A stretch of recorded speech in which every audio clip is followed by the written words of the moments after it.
While governments are implementing stricter travel bans as they try to contain COVID-19, Emirates is the latest airline to ground planes. And as you know, our government has also imposed bans on high-risk countries. So what does all of this do to international relations? Let's find out from John Stremlau, International Relations Professor at Wits University.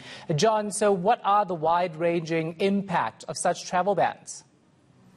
Well, the travel bans are symptomatic of the need for governments to come to terms with this pandemic, as you know, Shahan.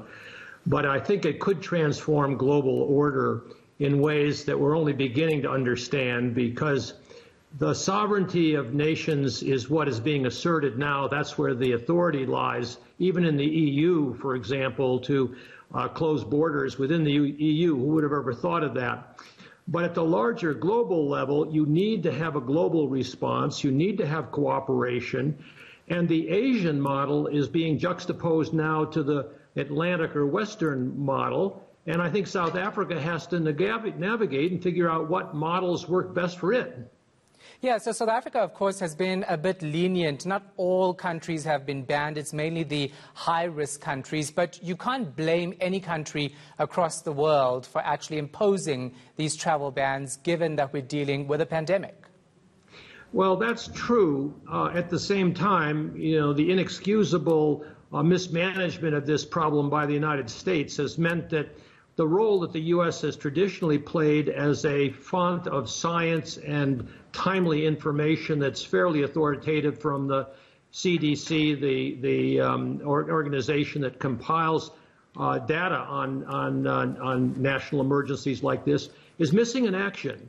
And in the place of that, of course, you have the good example of the Republic of Korea, South Korea, which is a democracy, but you also have the authoritarian China that is, after initially stumbling, has really stepped forward and is providing assistance. Even as we speak, Jack Ma, the great Chinese businessman, is talking about giving 100,000 masks to every African country and 20,000 respirators. So it really is an interesting moment for South Africa to weigh the advantages, but as a pluralistic democracy, a constitutional democracy here, we do have to realize that there's more to this than just the health infrastructure.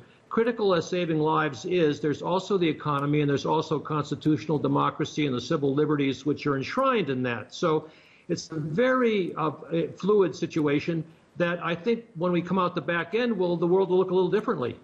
Yeah, so I've seen some countries offer assistance to South Africa, Germany, for instance, being one of them financially, to try to deal with the virus. But do we need to see world leaders coordinate themselves a bit more and work together a bit more to try to stop the spread across the world? Or should everyone really just focus on their own countries, get it right there first, and then try to help elsewhere? Well, I wish there was an easy answer, but it's both. And the second part is obvious, that all governments have to come to terms with something that involves their citizens at all levels. So it's important to be coordinated within your state as well as coordinating among the states. What is missing from this picture so far is what we saw in climate change when China and the U.S., Obama and Xi Jinping, created the Green Climate Fund and brought everybody on board by backing it financially for the sake of African and other severely challenged countries. That kind of cooperation so far has been missing because you've got an ethnic nationalist in Washington, and the administration, the U.S. administration, really has not had any kind of coordination or reliance on its own history of stepping up to these kind of challenges. So what we're seeing is a vacuum, but I think that vacuum will be filled in time. It's just that right now there's a lot of fluidity. All right. Thank you so much for your time and your insight. That was John Stremlau, Professor of International Relations at Wits University.